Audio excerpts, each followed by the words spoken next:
강의 시간 허락해 주셔서 감사하고, 주님 모든 것을 아시고 모든 것을 창조하시고 모든 것을 위해 특별한 뜻이 있사오니 우리가 각각 나를 위한 주의 뜻이 무엇인지 깨닫고 왜 주님 나를 만드신지 깨닫고 나의 생활의 목적이 무엇인지 깊이 깨달아서 주께 영광을 돌릴 수 있도록 도와주시옵시고, 이 강의 시간 중에서 친히 역사해 주심으로써 강의하는 사람의 자기를 비워 주의 도구가 되어서 빈수도관과 같이 물 깨끗하게 흘릴 수 있도록 허락해 주시옵시고, 듣는 사람마다 주의 뜻을 행하려 하는 마음 주심으로써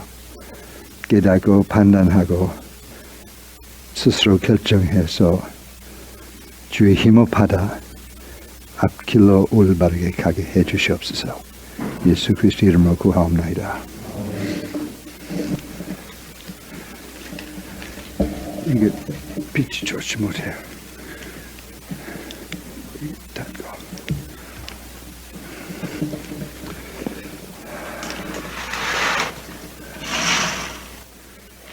오늘 제목은 사랑인데 성경에서보다 넓은 제목이 없습니다.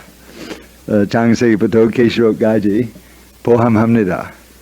근데 창세기부터 시작하면 제일 중요한 것을 볼 수 있습니다. 창세기 1장 26절 하나님께서 말씀하시기를 우리가 사람이 우리 형상대로 만드시고 우리 모양대로 만들고, 그 다음에 27절 하나님이 자기 형상대로 사람을 창조하시고 하나님의 형상대로 하시고 남자와 여자로 창조하셨습니다. 그래서 남자 여자 관계는 하나님의 형상이라는 말이 여기 나옵니다. 철학적으로 얘기하면 음양, 하나님의 형상입니다. 온 세상에서 하나님 창조하신 만물이 음양 포함해서 하나님 안에 있으면 안 되고 둘 합하게만 하면 아름답게 뜻있게 중용이라는 것은 나옵니다. 그래서 중용이 하나님의 형상이라고도 볼 수 있고, 그런데 성경에서 남녀부터 시작해서 무슨 특별한 관계냐고 하면 사랑의 관계입니다. 남녀 같이 있기를 좋아하는 것은 사랑이고, 또 온전케 되면 보다 아름다운 관계가 없습니다. 그래서 남녀 사랑 통하여 하나님의 형상 나타난 것은 성경의 기본적인 가르침입니다. 원래 문제가 없었어요. 아담과 에와 100년 동안 하나님을 사귀면서 아주 아름다운 사귐이 있었습니다. 마침내 그들이 하나님의 뜻을 배반하고 제 나름대로 하기로 결정해서 하나님 믿지 않기로 결정했습니다. 하나님 거짓말쟁이인 줄 알고 믿지 않아서 복잡한 문제 생겨서 지금 세상에서 가면 갈수록 더 복잡하게 되는 것입니다. 그리고 사랑이라는 것은 변화되어서 정욕으로 변화되어서 많은 사람들이 사랑이라는 것이 무엇인지 깨닫지 못하게 됐어요. 사랑이라는 것은 하고 정욕이 서로 아주 반대인 것입니다.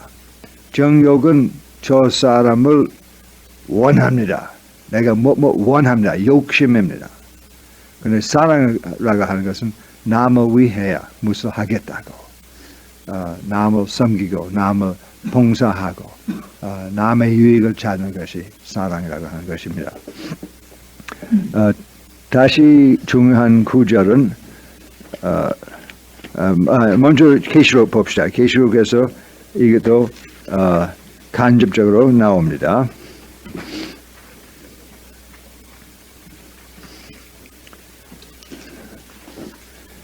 계시록 22장 17절 성령과 신부가 말하기를 오라. 듣는 사람 다 말하기를 오라. 누구든지 목마르거든 와서 생명수를 값없이 먹으라. 그 신부란 말은 신랑 신부입니다. 신랑이 요한인데 예수인데 신부는 교회라고 보여주는 것입니다. 그래서 교회와 예수님의 관계는 신랑 신부 관계입니다. 그래서 여기 사랑의 표시 남녀 사랑, 다시 한번 하나님의 형상이 나타난 것은 맨 끝에도 나옵니다.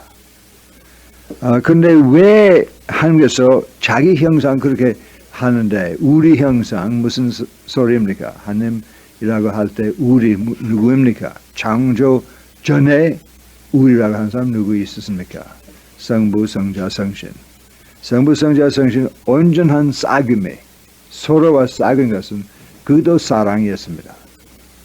완전한 올바른 관계에 있어서 사랑이라고 하는 관계가 있어서 여기는 싹임이라는 말 나옵니다. 코이노니아. 그래서 사랑이라고 하는 것은 두 가지 나옵니다. 사람이 죄에 빠지기 전에 모든 사랑이 받고 주는 사랑이었습니다. 모든 사랑이 코이노니아였어요. 그래서 코이노니아하고 아가페 차이가 없었어요. 아가페도 사랑이라고 하고 필리아도 사랑이라고 합니다. 필리아, 아가페, 코이노니아 다 한 가지였습니다. 그 죄에 나와서 싹임이 끊었어요. 사람의 하나님 배반하고 자기 스스로 살겠다고 하나님 없이 살겠다고 갈수록 그 문제 더 복잡하게 됐습니다. 독립정신 내가 나름대로 하겠다 나왔는데 하나님의 태도 편하지 않았습니다. 하나님께서 그래도 우리를 사랑하셨습니다.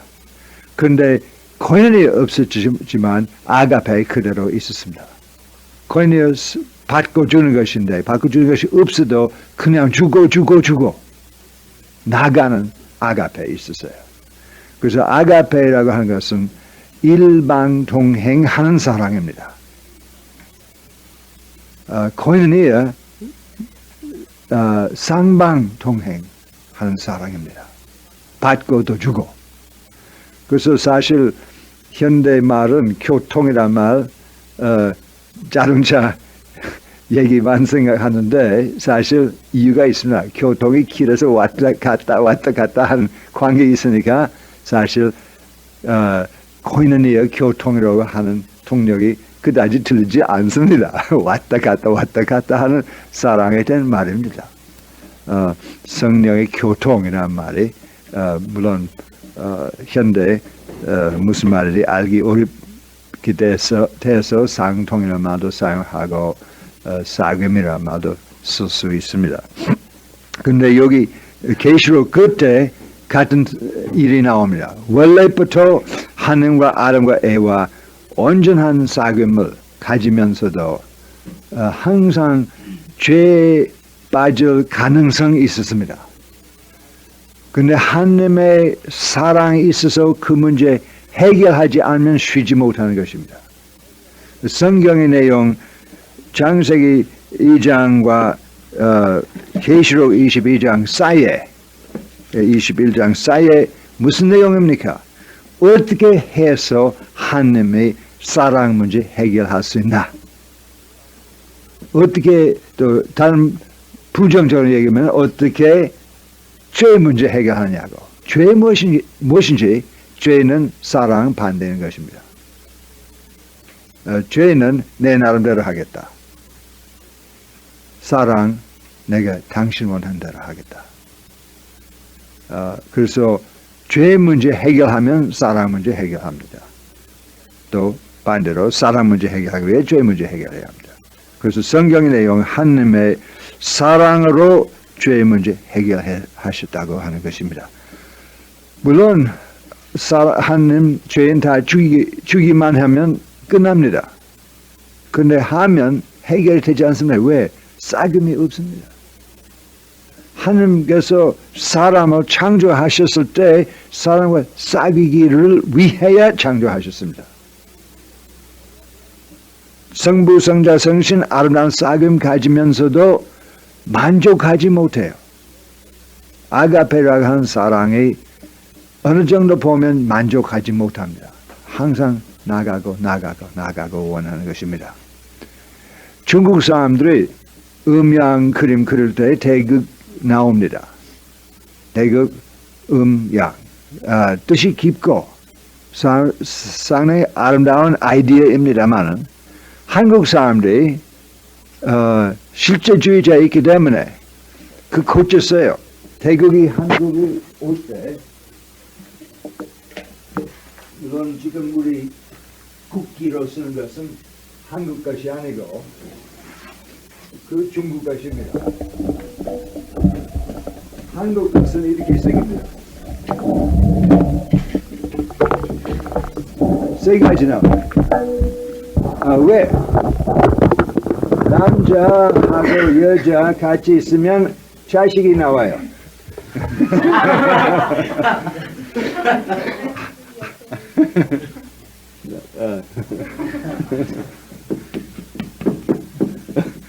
한국 사람은 실제주의자입니다. 중국 사람 철학 좋아하는데 이게 철학 아니고 이게 실제. 근데 사실 사랑 항상 나가는 법이 있습니다. 하나님 서로 사랑하는 것이 있다면 자식 원합니다. 사람의 남자가 여자 서로 사랑하면 자식 원합니다. 자기 사랑을 나눠주고 싶습니다. 하나님도 자기 사랑 나눠주고 싶은 마음이 있으니까 이게 성부, 성자, 성신 표시 여기 되고 있습니다.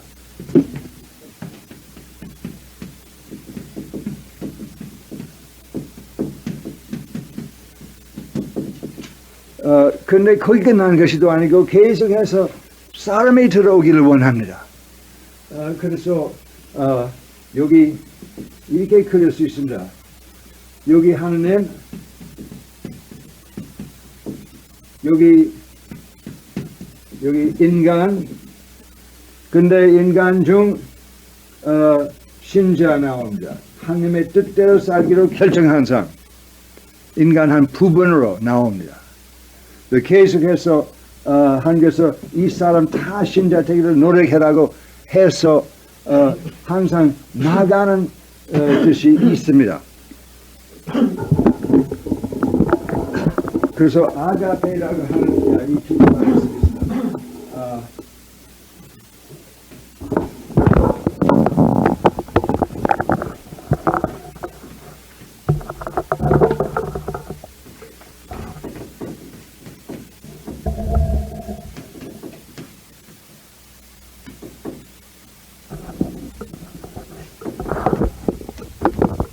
아가페하고 필리아 이 두 가지 사랑이 조금 달라요. 필리아는 받기를 원하는 것이 있습니다. 그냥 나가는 것이 아닙니다. 필리아 감정적인 사랑입니다. 부부 사랑 필리아라고 볼 수 있습니다. 친구 사랑 필리아라고 합니다. 친구 서로 사랑하는 것은 필리아라는 말 주로 사용합니다. 아가페 보면 주로 일방통행하는 사랑입니다. 물론 반응이 있으면 저 사람도 아가페로 반응하면 코이노니아 나옵니다. 코이노니아 씁시다. 이게 일방, 이게 일방, 이게 양방, 그 다음에 코이노니아.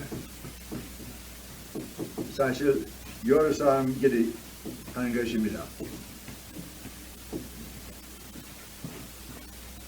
성부 하나님께서 계시면서 나에게 사랑 주면 내가 고맙다고 하자마자 그러면 나눠주라고 말이 나옵니다. 나의 사랑 남에게 전해라. 남에게 전하면 그 사람 나와 사귀면서 참된 사귀려면 나의 아버지와 사귀어야 합니다. 나의 형님 예수와 싸워야 합니다.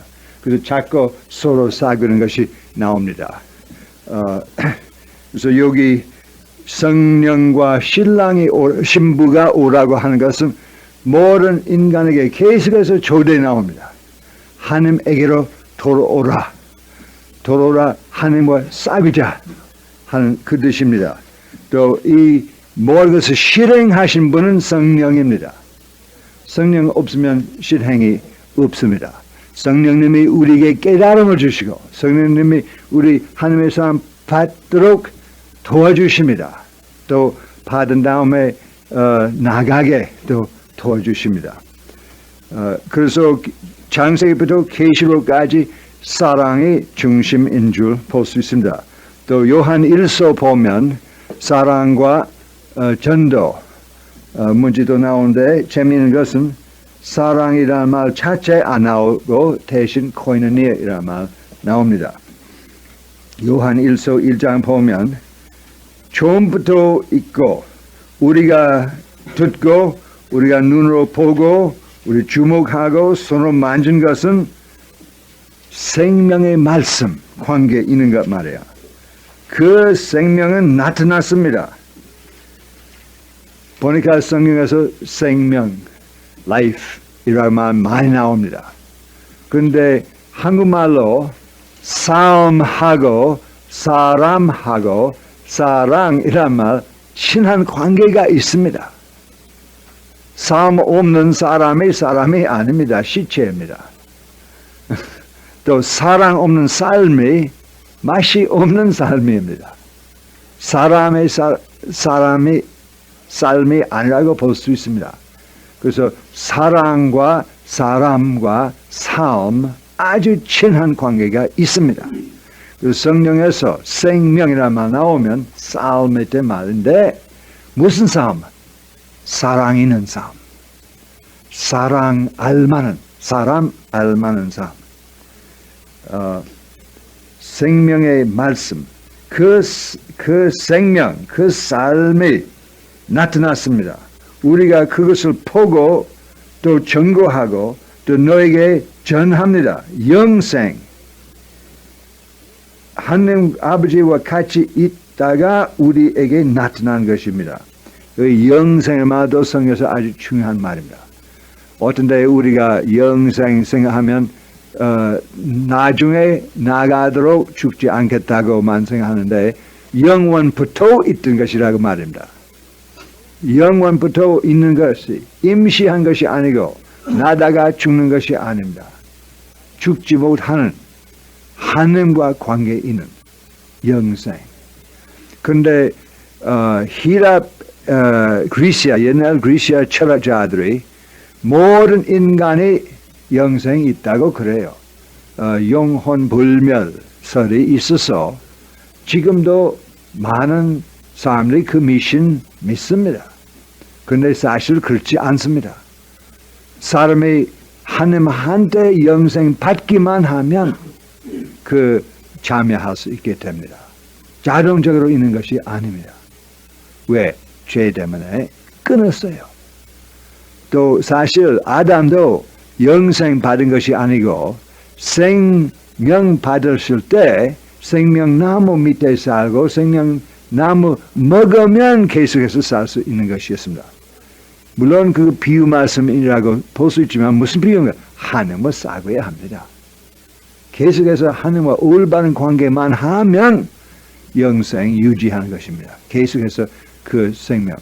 그런데 영생이란 말은 번역하기 어려운 문제가 하나 있어요.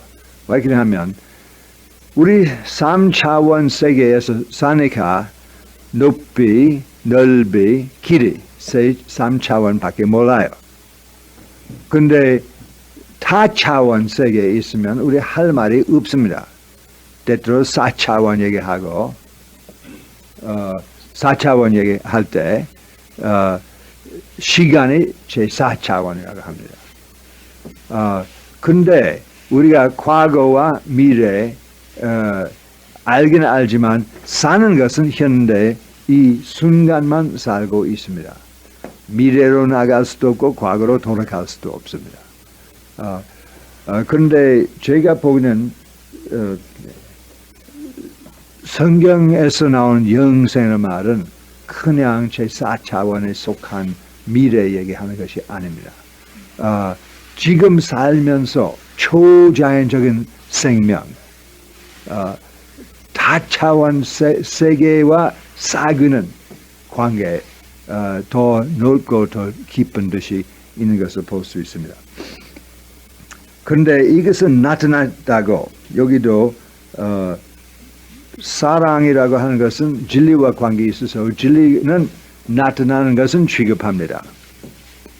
확실히 알 수 있는 것, 증거가 있는 것, 확인이 있는 것, 시험해서 확인받은 것, 진리라고 합니다. 그래서 사랑이 있으면 상대방의 진리적인 말을 합니다. 속이지 못해요. 서로 속이는 것은 사랑 없는 표시입니다. 그래서 진리와 사랑과 친한 관계도 있습니다. 하나님 진리신 거로 하나님 섬기는 사람 진리 가운데 하나님 섬기게 합니다. 그래서 무슨 진리? 본 바와 만진 바, 들은 바, 친히 경험으로 알았던 것. 이게 이론이 아닙니다. 이게 실존. 우리가 본 바와 들은 바를 너에게 전함은 너희들이 우리와 사귐이 있기를 위한 것입니다. 이 사귐이란 말 코이노니아입니다. 왜? 사랑하는 마음으로 전도하면 그 사람 받아들이기를 용납하기를 같이 사귀기를 원하는 마음이 나옵니다. 그 사랑의 마음입니다. 어떤 사람들이 전도 막 하는데 전도한 사람에 대한 관심이 없습니다. 나 때문에 몇 명 믿는지 계산하려고 합니다. 나의 교회 크게 하려고 합니다. 나의 교파 발전하기 위해 합니다. 여러 가지 틀린 이유로 전도도 할 수 있습니다. 그런데 올바른 이유는 이것입니다. 그 사람과 사귀기를 원하기 때문에 또 그 사람 하나님 나와 사귀기를 원하는 마음, 하나님 인간과 사귀기를 갈망하신 마음은 성령으로 나에게도 들어와서 내가 이 사람들과 사귀고 싶은 마음 생겨서 주 안에 밖에 뜻 있는 사귐이 없는 줄 알고 그 사귐이 나오기 위해 전도한다고 하는 것입니다. 많은 사람들이 생각하는 것은 전도한 이유는 사람이 지옥에 가지 않기 위해 전도해야 합니다. 불쌍히 여기는 마음. 여기 그거 아니고 이것은 사귀고 싶은 마음 있어서 우리 백인종 잘못이 많습니다.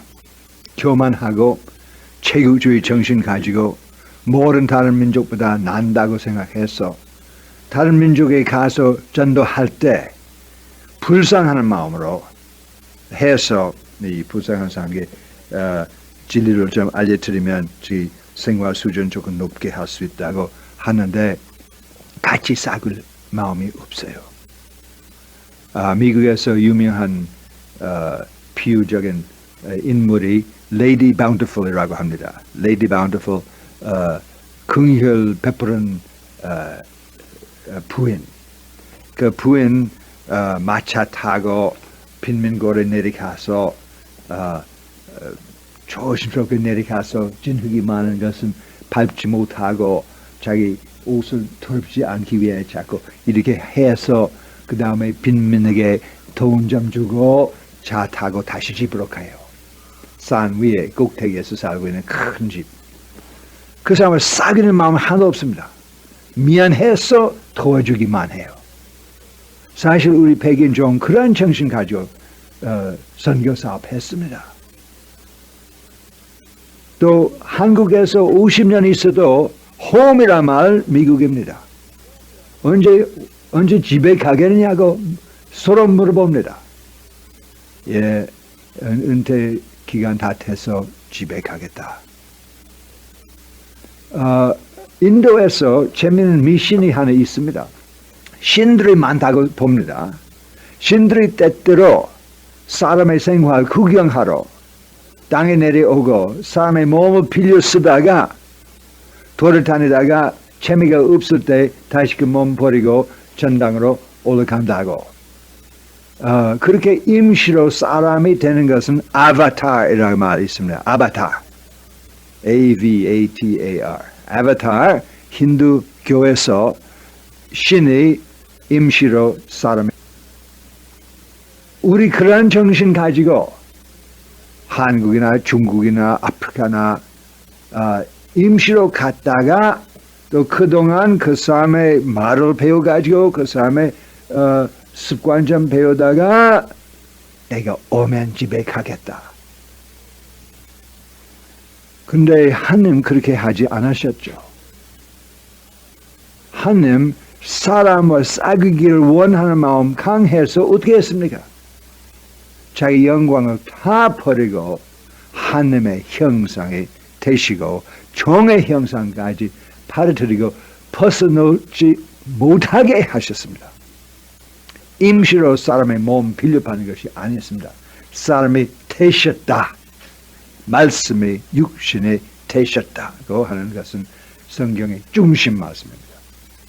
한 말만 중심이라고 하면 그것입니다. 요한복음 1장 14절 말씀이 육신이 되셨다.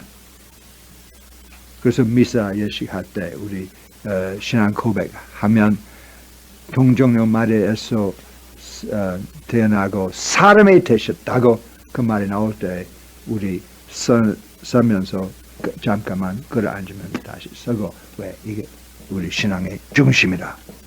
하나님이 사랑하셔서 사람이 되고 지금 영원토록 인자가 사람의 아들은 사람의 몸을 가지고 전당에 계십니다.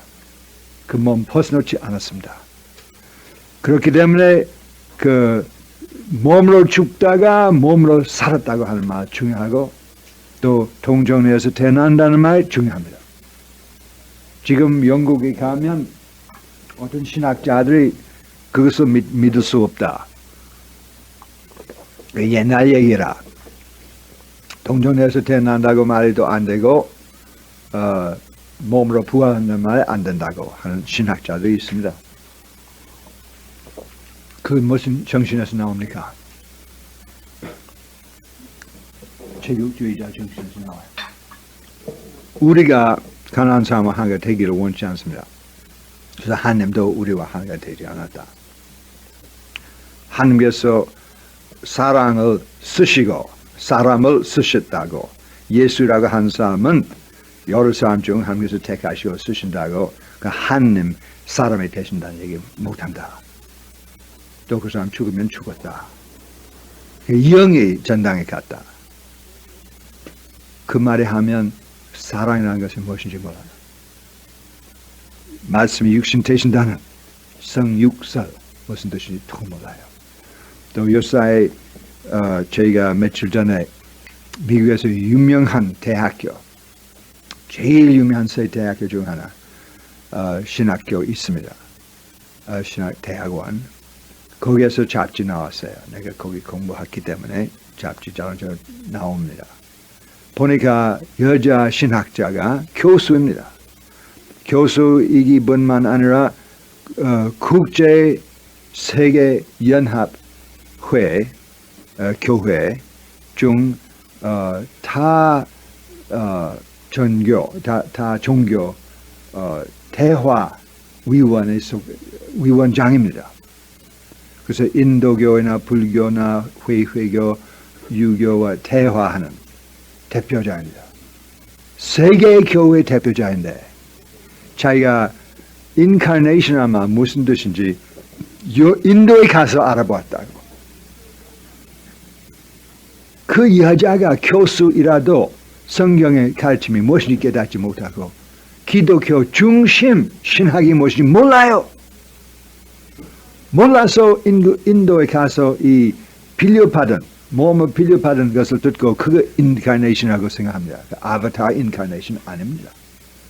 인카네이션이라고 말은 성육, 하나님이 성육하셨다. 인간을 하나님 안으로 받아들였다고 하는 뜻이 또 있습니다. 그것은 사랑입니다. 남과 하나가 됐다. 하나님이 인간과 하나가 되셨다고 말이 사랑입니다. 그만큼 한 것을 이 문제 해결하지 않으면 안 되겠다고. 근데 사람이 되면 온전한 사람, 부정한 사람 가운데 살거든 분명히 자기 생활 자체에 도전이 되겠다. 또 하나님의 진리를 가르치기만 하면 죽임을 당할 수밖에 없습니다. 왜? 너무 많은 사람들이 하나님을 믿는다고 하면서도 사실 하나님 대적하는 마음밖에 없습니다. 공공적으로 하나님 반대말 못합니다. 믿는 척합니다.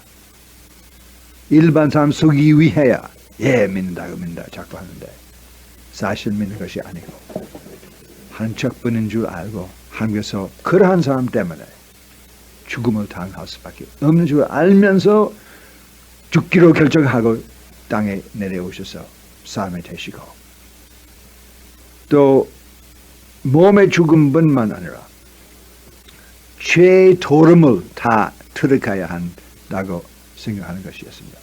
알면서 더러운 공해가 심한 이 세계에 일부러 들어오셨습니다.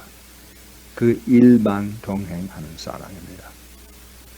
몇 년 전에 어떤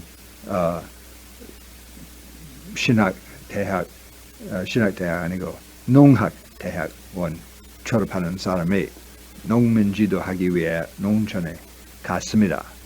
그래서 마을 사람 모여가지고 밭에서 모여가지고 강의 좀 하려고 하는데 설 자리가 부족합니다. 길이 작고 좁은 길, 밭과 논 사이에 있는 길 너무 좁아서 설 데가 없고 한 평평한 밭 한 구석에서 아주 평평한 땅 보았습니다. 아마 한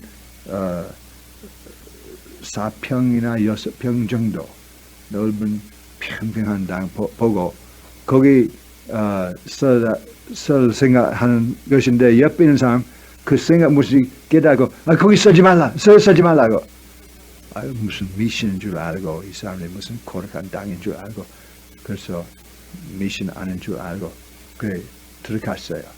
그런데 밑에 말른 것이지만 위에 마른 것이지만 밑에는 1년 동안 모였던 똥이었어요. 밭에서 고름을 쓰기 위해 쭉 빠졌어요. 올라와서. 예수님이 일부러 그 상태에 들어왔어요. 하나님 보시기에는 우리 인간 사회는 변소 지나지 못합니다. 하나님이 사람이 되실 때 변소 들어가는 것과 똑같은 느낌이 있었어요. 또 십자가 위에 죽으셨을 때 내 하나님이여 나 하나님이여 왜 나를 버리시나이까 하는 말 나올 때 하나님 자신 보지 못해요. 너무 더러워서 너무 부정하고 너무 거룩함이 하나도 없는 것을 더 이상 견딜 수 없고 얼굴 가리었다고 생각합니다.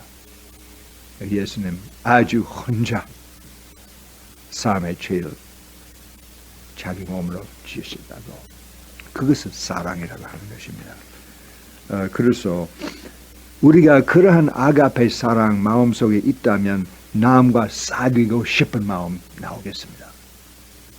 삶의 지옥에 가기 면하기 위하여 하는 것이 아닙니다. 지금 지옥에 살면서 해방을 얻어야 합니다. 지금 뜻 없는 삶을 가지면서 뜻 있는 삶과 바꿔야 합니다. 그런데 뜻 있는 삶이 무엇이며 친구가 있는 삶입니다. 내가 그 사람 친구 되기만 하면 자기 생활 뜻 있게 되겠습니다. 이것은 말하기 쉽긴 쉽지만 실행하기 힘들어요. 그런데 이것은 복음의 중심입니다. 할 수 있습니까? 예. 예수께서 먼저 하시고 이겼기 때문에 죄의 통에 빠졌지만 스스로 죄에 빠진 것이 없습니다. 죽다가 부활하시고 깨끗함을 다시 얻었는데 성령 보내주셨습니다. 성령 통하여 우리도 깨끗함을 얻어가지고 우리도 사랑하는 마음을 얻을 수 있는 가능성이 있고 우리에게 내가 했던 일 너희들이 계속 해라고 부탁하셨습니다. 아버지께서 나를 보내주신 것과 같이 내가 너를 보내노라. 이게 상당히 중요한 말입니다. 우리 보냄을 받은 것은 예수님 보냄을 받은 것은 똑같다. 그래서 요한이 말하기를 우리가 너에게 전하는 것은 너희들 우리가 사귈 수 있기 위한 것입니다. 또 우리 사귐을 하나님과 사귈 것이네. 있기 때문에 뜻이 있습니다. 재미가 좋습니다. 그래서 우리 전도하는 이유는 지옥에 가지 않기 위한 것보다도 지금 지옥에 있는 생활 벗어나서 하나님과 사귀는 생활 들어갈 수 있도록 하는 것입니다. 지금 하나님과 사귈 수 있습니다. 죽은 다음에 하나님과 사귀는 얘기 아닙니다. 물론 지금 살면서 하나님과 사귈 수 있으면 물론 죽은 다음에 하나님과 사귀겠죠. 부활한 다음에 하나님과 영원토록 사귈 수 있는 줄 아는데 지금 하나님과 사귀지 못하면 그때 하나님과 사귈 수 있는가 의심나요. 그래서 이 생활하는 동안 하나님과 사귀는 것은 우리 생활의 목적입니다. 삶의 표, 사랑하는 아버지, 사랑하는 형님, 사랑하는 신랑과 사귀는 것이 그것입니다. 그 다음에 조금 내려오면 우리들이 참으로 우리 사귐이 아버지와 그 아들 예수 그리스도와 사귀는 것입니다. 우리가 이것을 너에게 쓰면 우리 기쁨이 충만케 하기 위한 것입니다. 어떤 번역이 너의 기쁨이 충만하기를 위한 것입니다. 사실 양쪽입니다. 네가 믿으면 나도 기쁘고 너도 기쁘고. 그래서 우리 기쁨이 어떻게 충만되겠습니까? 여러분 나와 사귀기 허락하면 기쁘겠다. 그런데 레이디 바너풀 정신 가지면 사귐이 원치 않습니다. 도와주고 싶지만 사귀기 원치 않은 것은 그 사랑이 아닙니다. 그게 무엇인가 하면 고린도전서 13장 쓸데없는 것이라고 합니다. 13장 3절 나의 모든 재산 가난한 사람에게 주고 내 몸까지 바쳐도 사랑이 없으면 아무것도 아닙니다. 나에게 유익이 하나도 없습니다. 그런 사람들이 있습니다. 레이디 바너풀 정신 가지고 미안한 마음을 가지고 자기 재산 다 선교 사업에 바치되 남과 사귀고 싶은 사랑이 없습니다. 다 무익한 것이라고 하는 말입니다.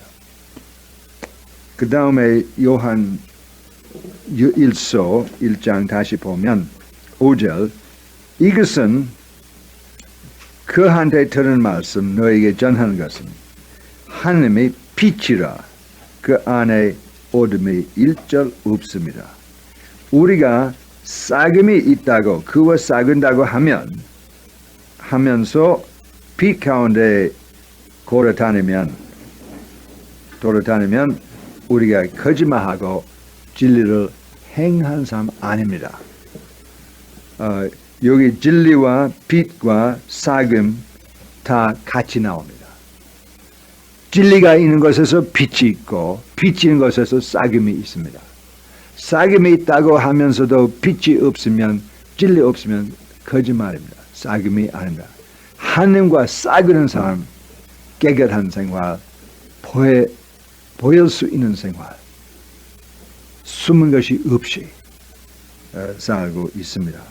그것은 진리를 행하는 생활입니다. 그래서 진리와 빛과 사랑, 코이노니아 다 같이 들어간 것입니다. 하나님의 빛이라고 할 수도 있고 하나님의 진리라고 할 수도 있고 하나님의 사랑이라고 할 수도 있고 이 세 가지 다 합하고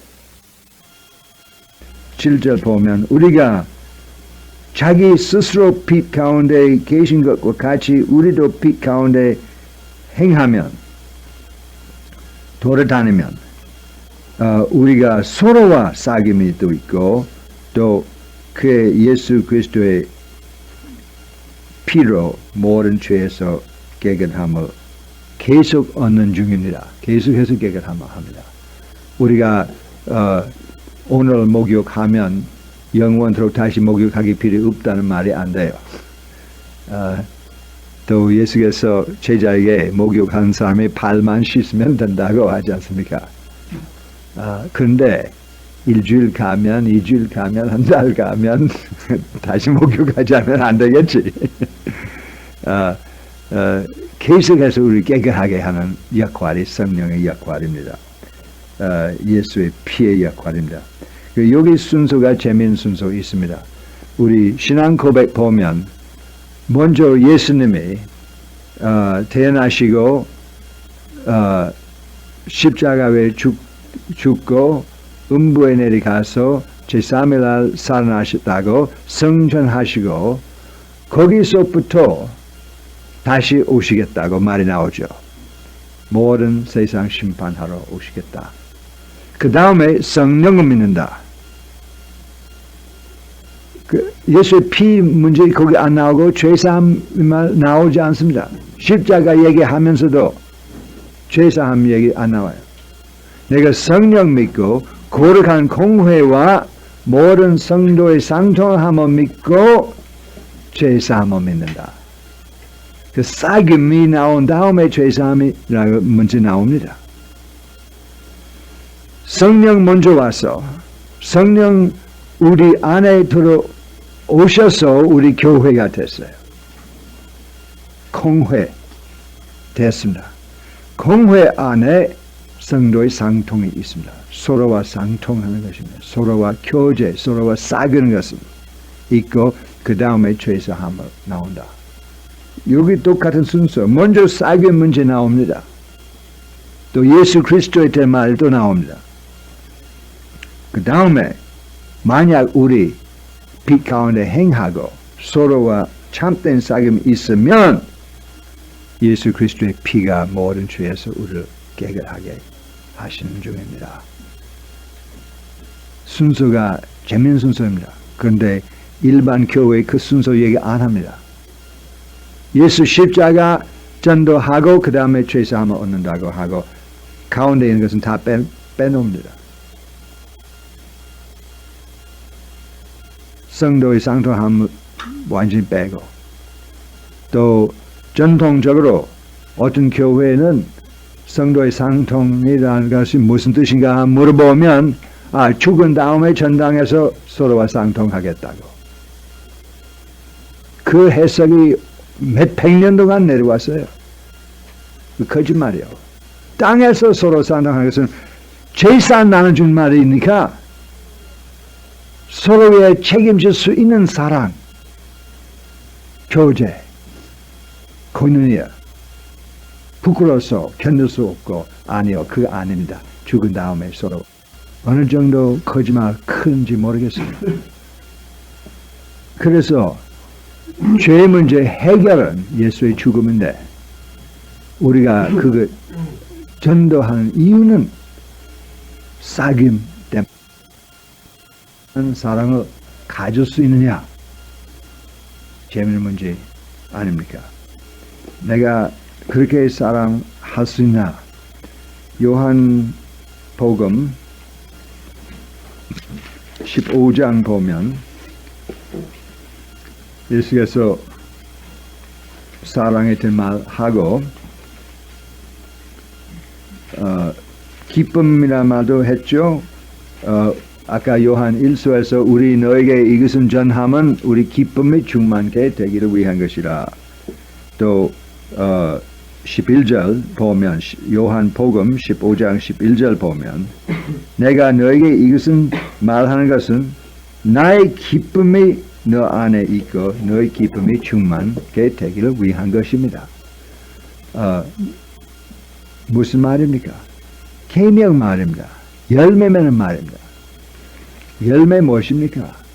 성령의 열매. 성령의 열매 무엇입니까? 첫째 것은 아가페. 그래서 12절 계속해서 그 계명 문제 나옵니다. 이것은 나의 계명입니다. 너희 서로 사랑해라. 내가 너로 사랑한 것과 똑같아요. 흔히 교회에서 들을 수 있는 말은 우리 예수와 똑같을 수 없다.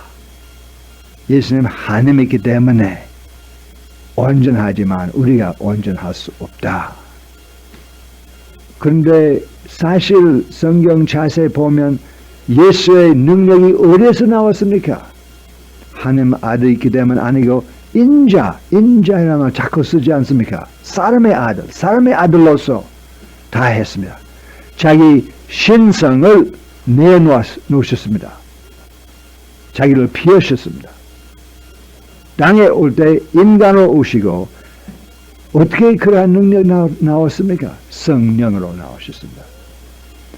모든 것을 예수께서 성령의 능력으로 하신 것이었습니다. 성령으로 깨끗한 사랑을 가지고 성령으로 기적 행하고 자기 한 모든 것을 성령으로 한 것이니까 우리에게 성령 보내주셨기 때문에 우리도 그럴 수 있습니다. 그래서 자기 여기 하는 말은 내가 너희들을 사랑하는 것과 똑같이 너희들을 서로 사랑하는 것은 나의 계명입니다. 성령이 안 계신다면 이 말이 도무지 있을 수 없는 말입니다. 그 성령 계시기 때문에 있을 수 있는 말입니다. 그 다음에 13절 아가페라고 하는 사랑이 어떤 사랑인가 보면 이보다 더 큰 사랑이 없습니다. 즉 사람의 친구들을 위해 자기 목숨을 버리는 것입니다. 예수님 자기 목숨을 우리를 위해 버리시고 우리가 우리 형제 자매를 위해 목숨을 버려야 한다고 하는 중심의 가르침입니다. 많은 교회는 예수께서 우리를 위해 목숨을 버리셨다고 그래서 우리 죄사함을 얻었다고 전당에 가겠다 하는데 사금에 든 말이 안 나오고 우리도 목숨을 버려야 한다는 말이 안 나옵니다. 우리 축복 받았다고 하고 끝납니다. 그것은 마치 큰 빚에 빠진 사람 빚을 도무지 갚을 수 없고 간절히 기도해서 시간 좀 주면 갚겠다고 할 도리가 도무지 없는데 왕이 그만두세요. 내가 빚 담당하겠습니다. 완전히 깨끗함을 얻었습니다. 완전한 자유를 얻었습니다. 끝난 줄 알고 더 이상 깊이 생각하지 않고 제 나름대로 살기로 결정하고 제 전과 똑같이 욕심의 사랑을 생활하기로 결정하고 나가서 조그만 빚 그에게 진 사람 잡아가지고 빚을 갚아라 하지 않습니까? 완전한 자유를 얻은 줄 알았습니다. 무조건 용서를 받은 줄 알았습니다. 그 다른 신하들이 그 보고 민망하고 왕에 가서 일렀어요. 왕이 그 신하를 다시 부르다가 내가 너의 빚을 다 담당하는데 어떻게 네 친구의 빚을 담당할 수 없나? 그러면 내가 한 것은 후회하고 고치겠습니다. 이 사람 감옥에 보내라. 빚 갚기까지 그러면 죽기까지 감옥에 들어갈 수밖에 없는 상태였습니다. 그 빚을 갚을 도리가 없어요. 예수께서 그 비유하실 때 너도 네 형제의 죄를 용서하지 않으면 내 하늘에 계신 아버지께서 너도 그렇게 취급하시겠다. 왜 교회에서 이거 가르치지 않는지 모르겠어요. 죄사함 어렵다. 예수의 피로 하면 깨끗함을 얻었다. 죄사함 어렵다. 하고 그만둡니다. 그런데 남에게 용서를 주지 않으면 내가 바른 용서 다 무효가 되고 내가 다시 한번 죄인이 돼요. 많은 사람의 몸이 건강치 못하는 이유가 바로 그것입니다. 많은 사람의 정신이 건강치 못하는 이유 바로 그것입니다. 용서하지 않았기 때문입니다. 용서 받은 줄 자랑하는데 용서 안 줍니다. 그래서 건강치 못합니다. 지금부터 벌을 받기 시작하는 상태입니다. 정신이 건강치도 못하고 몸이 건강치도 못하고 또 계속해서 끝까지 용서하지 않으면 영원토록 죽음을 당하기 쉽습니다. 예수를 믿는다고 하면서도 실행하지 않으면 빛 가운데 행하지 않으면 거짓말쟁이라고 합니다. 요한일서 4장 눈으로 볼 수 있는 형제를 사랑하지 않으면 눈으로 보지 못하는 하나님을 사랑하지 못합니다. 사람이 하나님을 사랑한다고 하면서도 형제를 사랑하지 않으면 거짓말쟁이입니다. 그래서 이 아가페 우리에게 들어왔는데 예수께서 아가페 하셔서 우리를 위해 자기 목숨을 버리시기까지 하시는데 부탁하시면서 너도 그렇게 해라. 너도 용서해라. 너도 형제 자매 외에 목숨을 버리기까지 해라. 그거 하는데 우리가 그래서 상관이 없어. 내가 구원을 얻었다. 됐다. 끝나면 하면서 우리에게 주신 구원 다 빼앗을 것입니다. 많은 사람들이 지옥에 떨어질 때 크게 놀라겠습니다. 왜 신학자들이 우리에게 이 말 하지 않느냐? 우리가 듣기에는 예수 믿기만 하면 영원토록 구원을 줄 알고 어떻게 지옥에 왔습니까? 하면서 내가 사랑해라고 하지 않습니까? 내가 사랑하지 않았기 때문에 나의 영업 받지 않은 표시입니다. 내 이름만 입에 고백하지만 실제로 빛 가운데 행하지 않았다. 네가 빛과 아무 관계 없는 사람입니다. 네가 참으로 용서 받은 줄 알았다면 네가 감사한 마음으로 용서를 전했을 것인데 감사한 마음이 없다. 나를 이용하기만 생각했다. 너와 같은 사람 필요 없다. 지옥에 가라. 심판날에 그 소리 나올 거예요. 그런데 형제 위에 목숨 버는 것은 무슨 말입니까? 반드시 나도 십자가 위에 죽어야 합니까? 아닙니다. 매일매일 같은 집에서 살고 있는 나의 형제 위에 내가 나의 뜻에 따라 죽어야 합니다. 자꾸 내가 하면 죽지 않은 상태입니다. 공동생활 무엇인가 하면 죽기 위해 연습입니다. 매일매일 죽지 않으면 아름다운 공동생활 안 나와요. 자기 뜻만 강조하면 공동생활 복잡하게 돼요.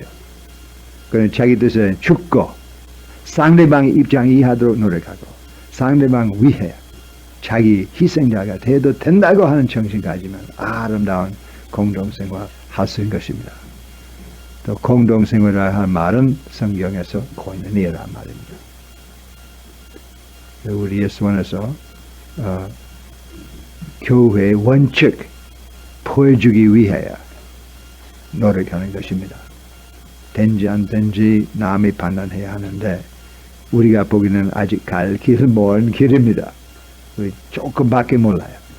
죽기로 약속하지만 사실 죽지 않은 상태 많습니다. 그런데 죽는 것은 우리 목표입니다. 죽기만 하면 해방을 얻는 법이 있습니다. 죽기만 하면 사랑이 나타나서 아름다운 삶이 생겨서 아주 뜻있게 살고 맛있게 살고 기쁨이 나옵니다. 예수께서 내가 너에게 한 것은 너의 기쁨이 충만케 하도록. 무슨 기쁨? 죄사함을 얻은 기쁨보다 남을 위해 죽을 수 있는 해방, 거기에서 기쁨이 나온다 그 말이야.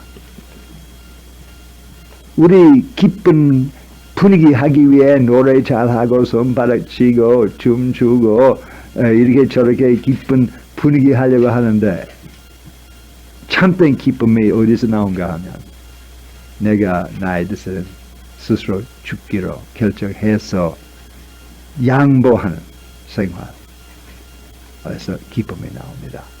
나를 위해 살기만 하면 영 기쁨이 안 나와요.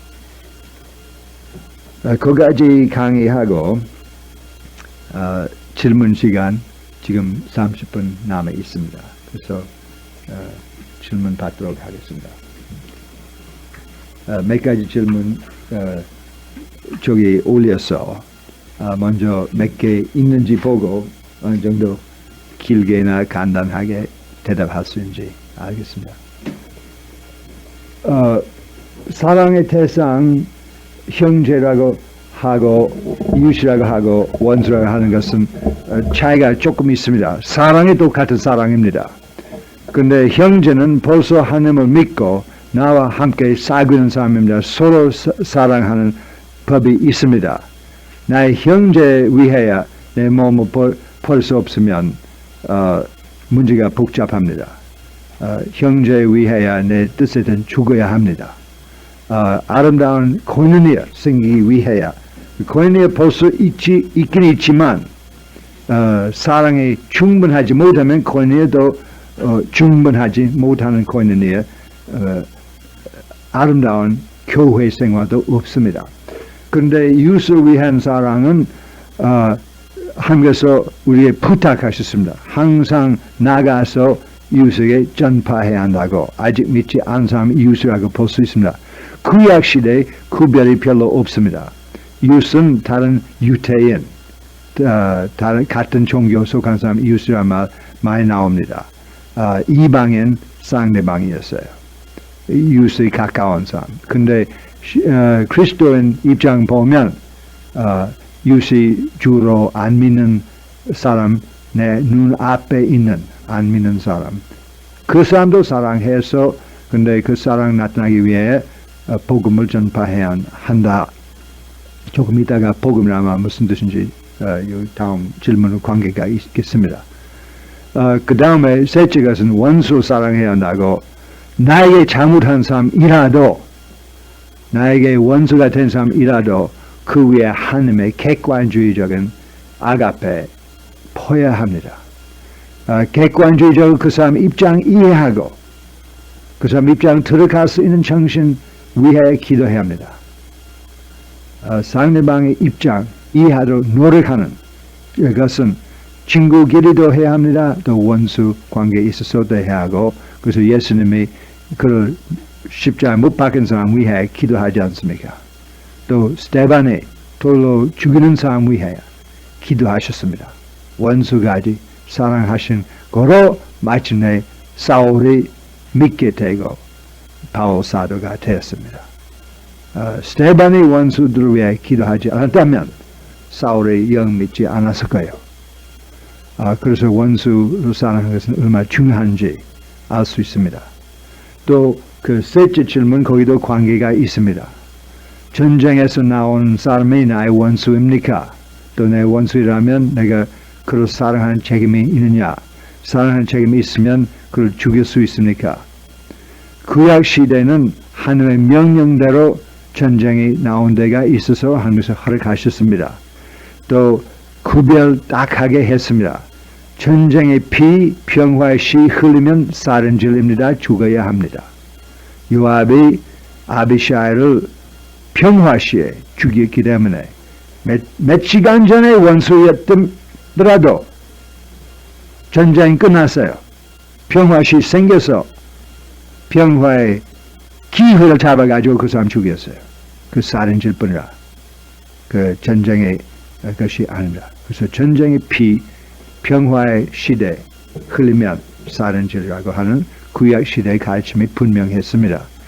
그런데 예수님이 원수를 사랑하라고도 하시고 또 무기를 가진 사람 무기로 죽겠다고, 검을 가진 사람 검으로 죽겠다고 하는 말씀도 하시고, 또 우리에게 성령을 보내주심으로써 우리가 원수까지 사랑할 수 있다고 가능성 보여주셨습니다. 그래서 메노나이트 교회, 허트라이트 교회, 퀘이커 교회 절대적으로 전쟁에 나갈 수 없다고 해서 심한 비박을 크리스천한테 받았어요. 어떤 크리스천, 대부분 크리스천들이 전쟁에 나갈 이유가 있겠습니다. 나를 위해 싸워야 합니다. 적어도 나를 보호하기 위해 진범받지 않기 위해 국방해야 합니다. 국방 책임이 비하면 안 된다. 그런데 그 사람들이 그 잠깐 국방도 아니라고 해서 지금까지 안 하고 그러나 그 교회 발전하지 못했습니다. 그러한 정신 좋아하는 사람 많지 않습니다. 오히려 국방이 중요하다. 문제는 성경의 이론적인 말씀이 전쟁 반대하고 원수 사랑한다고 하지만 백부장이 회개할 때, 예수 믿기로 할 때 그만두었다고 말이 없어요. 또 예수님 아마 또 세례 요한 군인에게 그만두라고 하는 명령이 안 주셨습니다. 올바르게 행해라고. 네 꼭 해야 할 일만 하고 더 이상 하지 말라고. 아무도 공포하지 말라고 하는 말이 있기 때문에 교회가 신약 성경이 분명하지 않다고 해서 사람의 개인 양심으로 해결해야 한다고 하는 가르침이 널리 퍼져 있습니다. 저희가 대학교 다닐 때 절대적으로 전쟁에 나갈 수 없다고 생각하는데 사람이 내가 비겁한 줄 알았습니다. 비겁하지 않은 것을 보여주기 위해 내가 배 타고 선원으로 나가서 전쟁 가운데 들어갔어요. 또 우리 배 타는 사람 중 죽은 사람 제일 많았습니다. 공군이나 해군이나 육군보다 죽은 율 우리 제일 많았습니다. 제일 위험한 일이었어요. 근데 무기가 없어요. 근데 보니까 배 속에 무엇입니까? 폭탄 밖에 꽉 차요. 남을 죽이는 무기 꽉 차요. 내가 소노 무기로 만지지 않는데 내가 운전하는 그 배는 무기로 꽉 찬 것이었어요. 그래서 모순이도 생기고 또 한 번 개인 문제 생겨서